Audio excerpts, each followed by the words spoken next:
যেখানে ঈমানের কথা সেখানে আমলের কথা বলা হয়েছে। ঈমানও লাগবে, আমলও লাগবে। আর এই আমলগুলো করার জন্য একটা মডেল আল্লাহ রাব্বুল আলামিন দিয়েছেন আমাকে আপনাকে। তিনি হচ্ছেন একজন ব্যক্তি, জনাবে মুহাম্মদুর রাসূলুল্লাহ সাল্লাল্লাহু আলাইহি সাল্লাম। তাকে মডেল বানাতে হবে। আমার আপনার জন্য আদর্শের বাস্তব নমুনা আল্লাহ রাব্বুল আলামিন একজনকে সিলেক্ট করেছেন। তিনি হচ্ছেন মুহাম্মদ সাল্লাল্লাহু আলাইহি ওয়াসাল্লাম। লাকাদ কানা লাকুম ফি রাসূলিল্লাহি উসওয়াতুন হাসানাতুন লিমান কানা ইয়ারজুল্লাহ ওয়াল ইয়াওমাল আখির وذكر الله كثيرا জোরে বলুন আল্লাহু আকবার। আল্লাহ রাব্বুল আলামিন আমাকে জানিয়ে দিচ্ছেন, ও বান্দা, তোমার জীবনের উত্তম আদর্শের বাস্তব নমুনা আমি একজনকে সিলেকশন দিয়েছি। সেটা হচ্ছে আমার নবী, আমার রাসূল। যে রাসূলের শান মান মর্যাদা এত বেশি, এক কথায় আমার নবীর দাম চলতেছে আমার আল্লাহর পরে। জোরে বলে সুবহানাল্লাহ। আজকে শুধু নেতৃত্ব নির্বাচন করতে নিয়ে আমরা সবচাইতে বেশি ক্ষতিগ্রস্ত হয়েছি। যদি আজকে এই জাতি যদি সঠিক নেতৃত্ব যদি গ্রহণ করত, জাতির আজকের এই চরম দুর্দশার এই দৃশ্য দেখা লাগতো না। এই 54 বছরে যত নেতৃত্ব এসেছে, এই 54 বছর অর্থাৎ 71 টু 24, এই 53-54 বছর, কেউ 25 বছর, কেউ 16 বছর, কেউ 9 বছর, মাঝখান দিয়ে মঈনুদ্দিন ফখরুদ্দিন কেয়ারটেকার গভর্নমেন্টের কয়েক বছর। সব মুসলিম পরিবারের সন্তান, সবার ধর্মের নাম ইসলাম ছিল, কিন্তু তারা রাষ্ট্র চালাতে নিয়ে তারা কোরআন দিয়ে চালায় না, ইসলাম দিয়ে চালায় না। আসতে বলেন কেন? যদি আজকে আমার দেশে যদি নামাজের সরকার যদি কায়েম থাকতো, দেশে বেনামাজি বেশি হতো না। 95% বেনামাজি না হয়ে 95% নামাজি মুসলমান হতো বাংলাদেশে।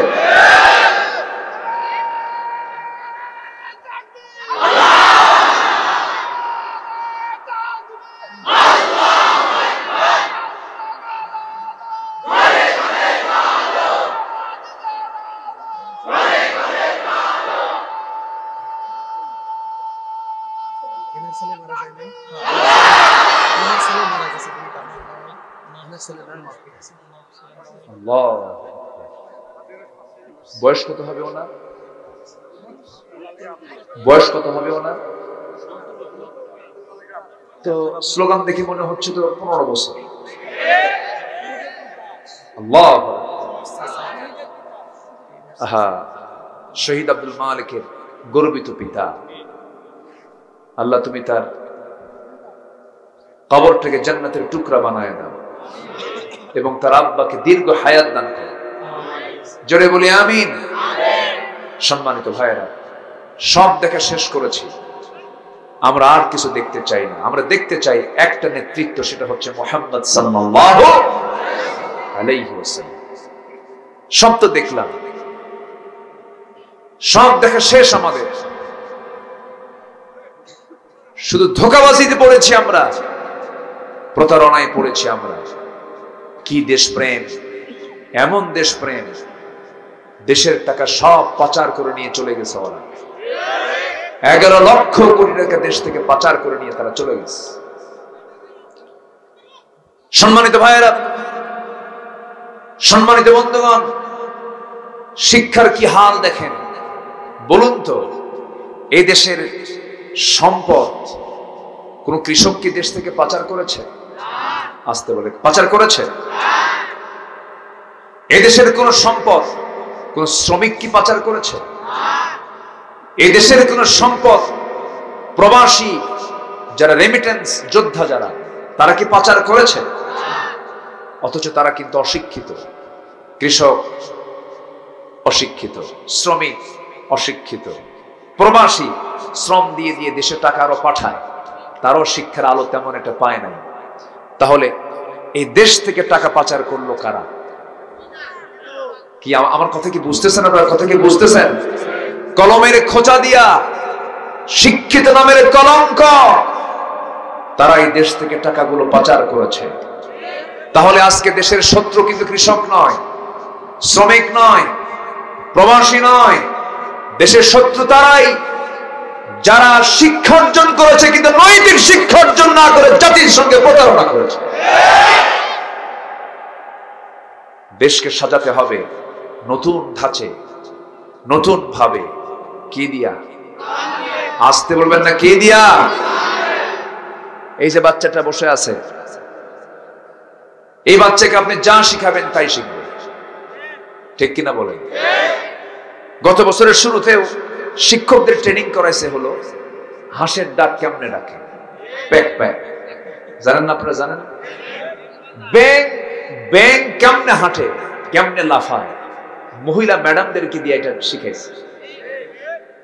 এই নোংরামি, এই নোংরা ত্রুটিপূর্ণ শিক্ষা ব্যবস্থা জাতির উপরে চাপিয়ে দিয়েছিল 16 বছর। তাদের পরিকল্পনা ছিল দেশটাকে সম্পূর্ণ ধর্মহীন ভাবে কেমনে চালানো যায় তার মাস্টার প্ল্যান তারা নিয়েছিল। কিন্তু ওদের প্ল্যান ছিল, ওদের তো প্ল্যান বহু, 2041 কিন্তু 2024 ফটোস শেষ করে দিয়েছেন। তিনি আমার কে? আসতে বলেন, তিনি আমার কে? যুবকরা, তোমরা বড় অনেক অবদান রেখেছ, অনেক বড় অবদান রেখেছ তোমরা।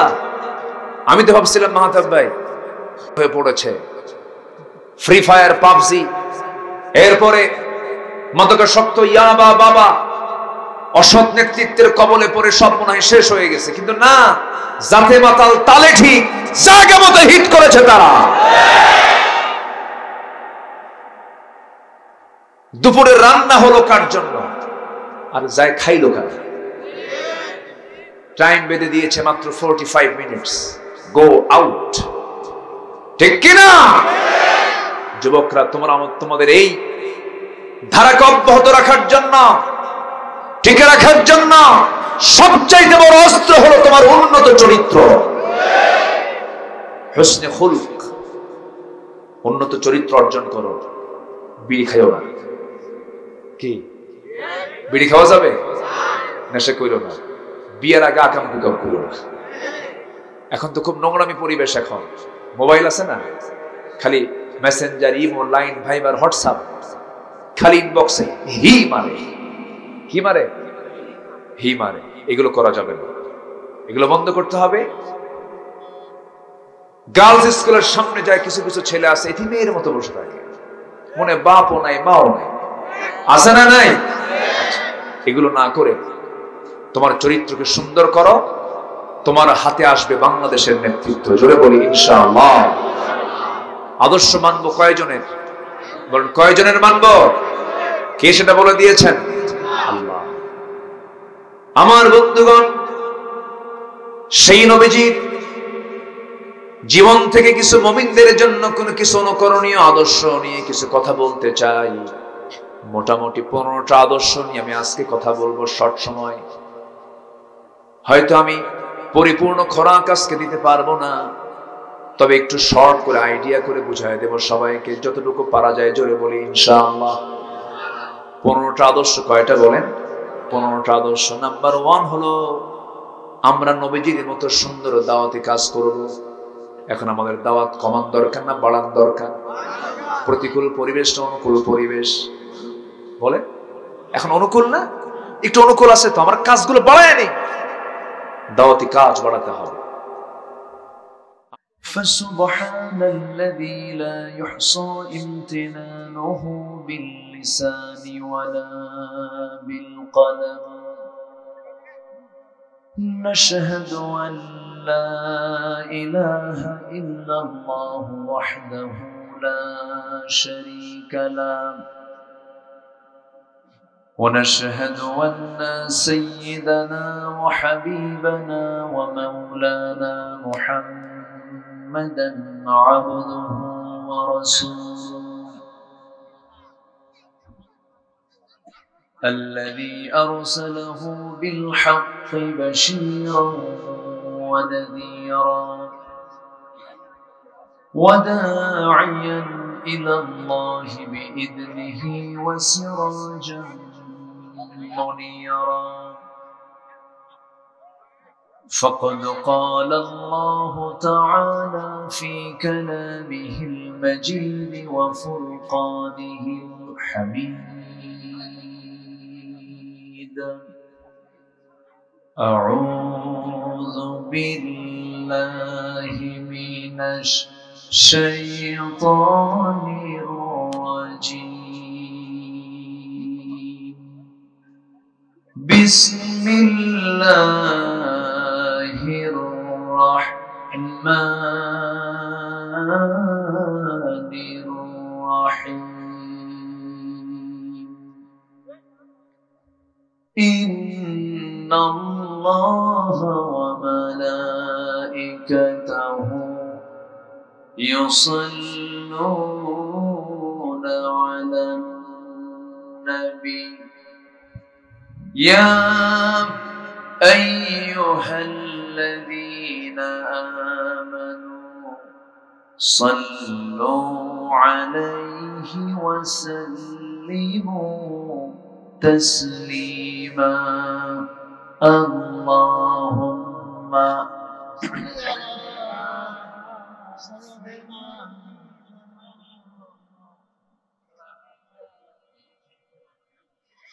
وعلى آل سيدنا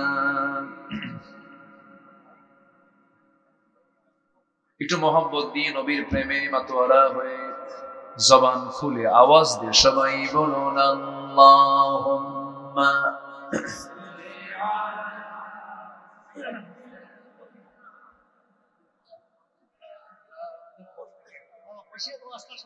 وعلى آل سيدنا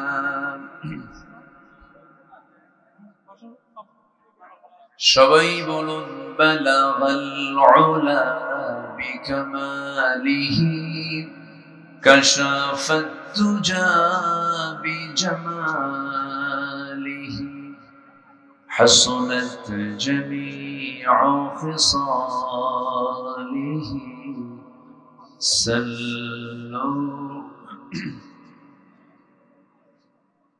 سراج الملة تنهي فخر دو عالم دلبار مولاه شريف الأنبياء نسخا كل أديان دخله بلغ العلا بكماله كشف التجى بجماله حسنت جميع خصاله سلوا উপস্থিত হাজারাত উলামায়ে কেরাম ফদলা ইজাম সুশীল সমাজ জাতির শ্রেষ্ঠ সন্তান শিক্ষক মণ্ডলী জাতির বিবেক সাংবাদিকবৃন্দ সামনে উপস্থিত দূরে কাছের বিভিন্ন স্থান থেকে ছুটে আসা কালিমার ঝান্ডাবাহী তাওহীদের পতাকাবাহী দ্বীন ইসলামের নরসারদুল বীর মুজাহিদ প্রাণ প্রিয় সম্মানিত দ্বীনি ভাইরা আড়ালে বসে আছেন শ্রদ্ধেয়া সম্মানিতা মা বোনেরা আলোচনার সূচনায় আনুষ্ঠানিকতার মধ্য দিয়ে আমার পক্ষ থেকে আবারও দিল খোলা সালাম আসসালামু আলাইকুম ওয়া রাহমাতুল্লাহি ওয়া বারাকাতুহু সবাই কেমন আছেন আমাকে প্রশ্ন করলেন আল্লাহ তাআলা আমাকে তো আপনার সাথেই রেখেছেন বলি আলহামদুলিল্লাহ মহান রব্বে করিমের দরবারে লাখ কোটি শুকর যিনি আমাকে আপনাকে এমন সুন্দর বরকতময় জায়গায় আসার বসার তৌফিক দিয়েছেন যিনি আমার আপনার জন্য একটা অনুকূল পরিবেশ তৈরি করে দিয়েছেন যা আজ থেকে কয়েক মাস আগেও ছিল না হয়তো বা এই প্রেক্ষাপটের এই পরিবর্তন না হলে আমারই আশা হতো না বহুদিন পরে আল্লাহ পাক আমাকে আবারও একই জায়গায় আসার তৌফিক দিয়েছেন। বলছি আলহামদুলিল্লাহ।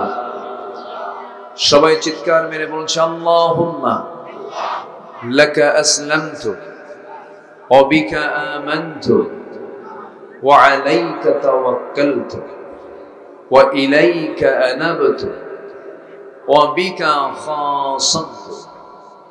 আমরা আল্লাহ তাআলার শুকর আদায় করে নিলাম। সম্মানিত হাজিরিন, গতবার এসেছিলাম বেশি দেরি করে, আর এবার আসছি বেশি আগে। তো বেশি আগেও সমস্যা, বেশি পরেও সমস্যা। সমস্যা দূর হচ্ছে না এই মাহফিল থেকে, ঠিক আছে না? হয়তো অনেকেই আমার আলোচনার পরে অনেকে আসবেন, এসে বলবেন হুজুর তো এবারও ফাঁকি দিয়ে চলে গেল। কিন্তু পোস্টারে কিন্তু লেখা আছে হুজুরের বয়ান বাদ মাগরিব। কি লেখা আছে? কিন্তু হয়ে গেছে কি? তাহলে বলেন এখন কি আমার যে সিরিয়ালগুলো তা কি ঠিক থাকবে? এলোমেলো হয়ে যায়। তো যাই হোক, কিছু কথা তো বলতেই হবে, কিছু কথা আমরা শুনবো। জোরে বলি ইনশাআল্লাহ। মুক্ত মনে মুক্ত পরিবেশে আমরা শুনবো এবার, তাই না? এর আগে তো আমাকে বহুদিন আসতেই দেয় না, পাবনায় ঢুকতেই পারি নাই। কিরামুল কাতিবিনরা খুব ডিস্টার্ব করছে। এখন ওই ফেরেশতারা যে কই আছে আল্লাহ জানে। যাই হোক, জুলুম টিকে না। জুলুম টিকে না। জুলুম হচ্ছে এমন একটা অপরাধ, আল্লাহ তাআলা কুফর দিয়ে শাসনকে টিকাতে পারে, কিন্তু একজন মুসলিম পরিচয়ধারী যদি জালিম হয় আল্লাহ পাক তাকে টিকে রাখেন না। চিন্তা করে দেখুন। যাই হোক, আমরা জুলুম শাহীর পতন আমরা দেখলাম, একটা প্রেক্ষাপটের পরিবর্তন আমরা দেখতে পেয়েছি। আমরা ভাববো না যে এটা বিজয় হয়েছে। বিজয় তখনই দেখতে পাবো যখন সমাজ থেকে সুদ চলে যাবে, জেনা চলে যাবে, মদ চলে যাবে, বেপরদার পরিবেশ চলে যাবে, নামাজের বিল সংসদ আইন আকারে পাশ হয়ে সমাজে চালু হবে, তখন আমাদের বিজয় শুরু। আমরা কি বিজয় আনতে পেরেছি এখনো? এই যে কথা বলতে পারতাম না, বসতে পারতাম না, খেতে পারতাম না, হামলা মামলা চলতেই থাকতো, এই জায়গা থেকে একটু আমরা স্বস্তির নিঃশ্বাস ফেলতে পারছি। বন্ধু আমাদের কেউ না ভাই, ইঙ্গিতে বুঝে নেন।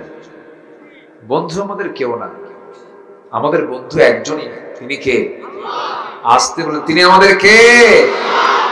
আল্লাহ পাক। সম্মানিত ভাইয়েরা, সম্মানিত বন্ধুগণ, আমরা এই দুনিয়া ছেড়ে যে কোনো সময় চলে যাব। সবচেয়ে বড় চ্যালেঞ্জ হলো আমি আল্লাহর সন্তুষ্টি নিয়ে বিদায় হতে পারলাম কিনা। এটাই সবচেয়ে বড় চাওয়া। আমরা আমাদের সবচেয়ে বড় দৌলত ঈমানটাকে যেন ফ্রেশ করে নিয়ে যেতে পারি আল্লাহর সামনে, যেন লজ্জা নিয়ে যেন হাজির না হতে পারি। আল্লাহ যেন আমাদেরকে সম্মানের সাথে তার সঙ্গে দিদার করার তৌফিক দান করুন। জোরে বলি আল্লাহুম্মা আমিন।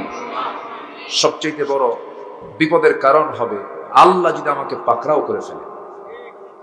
সাইয়েদনা আবু বকর রাদিয়াল্লাহু তাআলা আনহু তিনি দুনিয়াতে বসে জান্নাতের সংবাদ পেয়েছেন।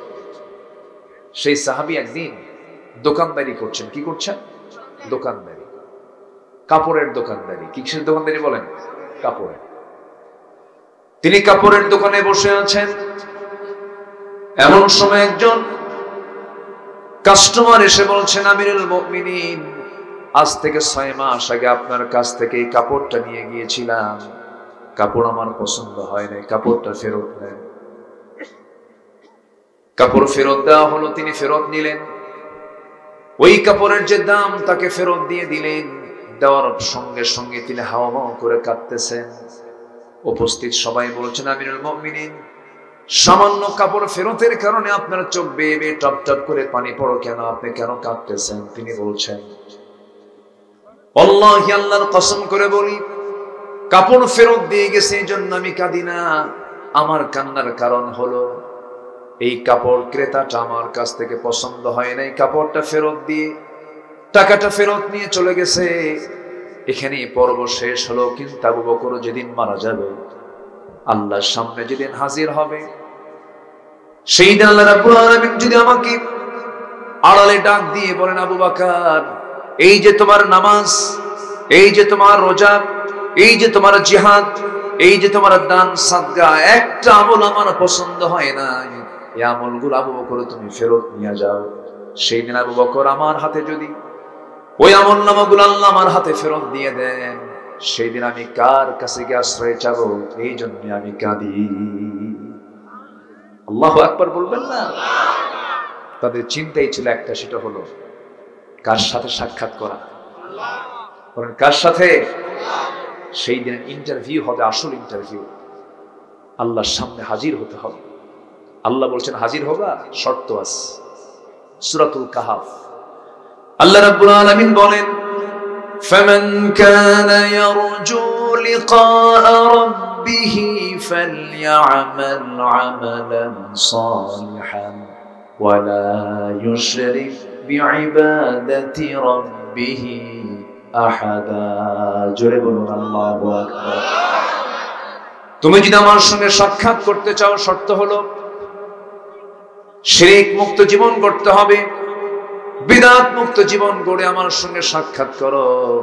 দুঃখজনক হলো সত্য, আমার দেশে খাঁটি মুমিন বেশি না, শিরক মিশ্রিত ইমানদার বেশি। শিরক মিশ্রিত ইমানদার বললাম কারণ ইমান থাকলে তো ইমানদার বলতেই হয়। ভেজাল ইমান, এক কথা কি ইমান বলেন তো? ভেজাল ইমান। কেমন ভেজাল ইমান? নামাজ পড়ে, রোজা রাখে, কিন্তু ইসলামী দল করে না। আছে কিনা? আছে কিনা বলেন? নামাজও পড়ে, রোজাও রাখে, হজেও যায়, কপালও কালো। কপাল কালো মানে কি? ওরে বাবা, হাজরা আসওয়াদ ফে। কিন্তু বেনামা জিনাতের নেতৃত্ব মানে, জিনাতে বিড়ি খায়, গাঁজা খায়, তারপরে কাবিকের টাকা খায়, বিধবার টাকা খায়, দেশের টাকা পাচার করে, এগুলো নেতার নেতৃত্ব মানে। এদিকে হজেও যায়, তাহাজ্জুদও পড়ে, নামাজও পড়ে। আছে না নাই বলেন তো? আছে না নাই? জি হ্যাঁ, জায়গাটা একটু ক্রিটিক্যাল না? কেমন যেন আমি আগাগোড়া খুঁজে পাচ্ছি। হ্যাঁ, সব দিকে জায়গা আছে, কিন্তু বসলে বসা যায় কি? আপনি কি দাঁড়িয়ে বেশি যদি আনন্দ পান তাহলে দাঁড়িয়ে থাকেন। তবে আমার মনে হয় মাহফিলের সৌন্দর্য বৃদ্ধির জন্য, মাহফিলের শ্রী বৃদ্ধির জন্য আমার মনে হয় একটু যদি আপনারা বসতেন, দয়া করে যদি একটু বসতেন, তাহলে সুন্দর মানাতো মাহফিলটা একদম 16 কলায় পরিপূর্ণ হয়ে যেত। বলি আলহামদুলিল্লাহ। আল্লাহ কবুল করুন, জোরে বলি আমিন। এত সুন্দর ভদ্র মানুষ আপনারা, আমি খুবই আনন্দ পাচ্ছি। যা বলতেছে তাই শুনছেন আপনারা। মাহফিলের দেখেন এই চিত্র কিন্তু একমাত্র কোরআনের মাহফিল ছাড়া আপনি কোথাও পাবেন না। কিছু কিছু জায়গা আছে জনগণ হাজির হলে খালি জুতা মারে। কি মারে? জুতা, চেয়ার ভাঙে। কিন্তু এই জায়গায় দেখেন কি নীরব পরিবেশ। একটু বসুন, নিজ দায়িত্ব একদম, মানে জাস্ট মনে করবেন যে এটা আমার মাহফিল। এই শৃঙ্খলা রক্ষার দায়িত্ব একার না সবার? সম্মানিত হাজিরিন, আমি এই চান্স একটু বলি ফেল। হাফিজিয়া মাদ্রাসা তো একটা মক্তব এখানে আছে, এসেছেন, আরো আসবেন লোকজন। তো যদি এই মুহূর্তে আমাকে একটু বলেছেন তারা, আমার পরের যিনি মেহমান আছেন, তিনি আমার চাইতে বয়সে বড়, যোগ্যতায় বড়, এলেম কালামেও বড়, নেতৃত্বও বড়, আমার প্রিয় ভাই, বহুদিনের পরিচিত মানুষ মাওলানা আব্দুল গাফফার খান হাফিজাহুল্লাহ, তিনি আসবেন। চেহারাও সুন্দর, আমি তো কালো কুলো মানুষ, এবং গায়ে গোশত আমার নাই, ওনার গায়ে গোশত আছে। সব দিক থেকেই, জিসমি, ইলমি, সব দিক থেকেই তিনি খুব সুন্দর আলোচনা রাখেন। হ্যাঁ, তিনি কথা বলবেন আমার পরে। আমি এর আগ দিয়ে কিছু ভাঙ্গাচুরা কিছু কথা আমি বলে যাচ্ছি। তো একটু মাহফিল কমিটি আমাকে একটু আবদার করেছেন যে আপনি একটা ফাঁকে একটু চাদর দিয়ে দিলে, ব্যাগ দিয়ে দিলে, তো আলোচনা একটা শুরুতেই একটা কাজ হয়ে গেল, আপনার আলোচনাটা আরামে করতে পারবেন। তো একটু মেহেরবানি করে যদি একটু ব্যাগ যায়, আপনারা কি বিরক্ত হবেন? যদি বিরক্ত হন তাহলে বলবো না। রাগ করতেছেন না তো আপনারা? আচ্ছা, একটু তাহলে ব্যাগ যাক, কোরআনের জন্য দিব। তাহলে একটু মেহেরবানি করে, দোতলার কাজও হবে, যে যা পারি আমরা। তবে সেনা 2 টাকা কেউ দিবেন না। হ্যাঁ, 2 টাকা 5 টাকা এখন ফকিররাও নেয় না। ফকিররা কয় আপনার কি অভাব, আপনি আমার থেকে আরো 10 টাকা নিয়ে যান। তো একটু মেহেরবানি করে দিলটা নরম করে কই, দ্রুত গতিতে সবাই নেমে পড়ে, একটু হাতটা রেডি করে ফেলেন মেহেরবানি করে। যদি না দিতে পারেন, একটু ব্যাগে একটু ছোঁয়া দিয়ে দিবেন, যে ব্যাগে একটু ফু দিয়ে দিবেন, আবার ব্যাগের মধ্যে হাত দিয়েন না। যে যা পারেন সবাই দিবেন। জিকির করেন সুবহানাল্লাহ।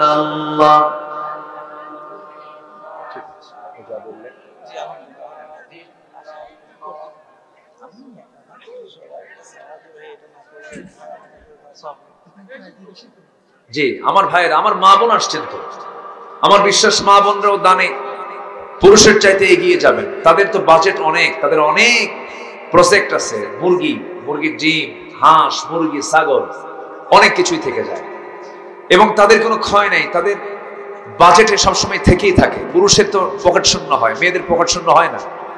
জি আমরা যে যা পারি আমরা সবাই দেবো ইনশাআল্লাহ। জিকির করি সুবহানাল্লাহ আলহামদুলিল্লাহ, আরো জোরে লা ইলাহা সুবহানাল্লাহ আলহামদুলিল্লাহ, আরো জোরে লা ইলাহা সুবহানাল্লাহ আলহামদুলিল্লাহ, আরো জোরে লা ইলাহা। জি আমরা যে যা পারি সবাই দেব, কোনো কথা বলি না। না কথা বলে শুধু আল্লাহর নামটা নেই। মাহফিলের শৃঙ্খলার দায়িত্ব একার নয়, আমাদের সবার দায়িত্ব। মেহেরবানি করে বসুন। জি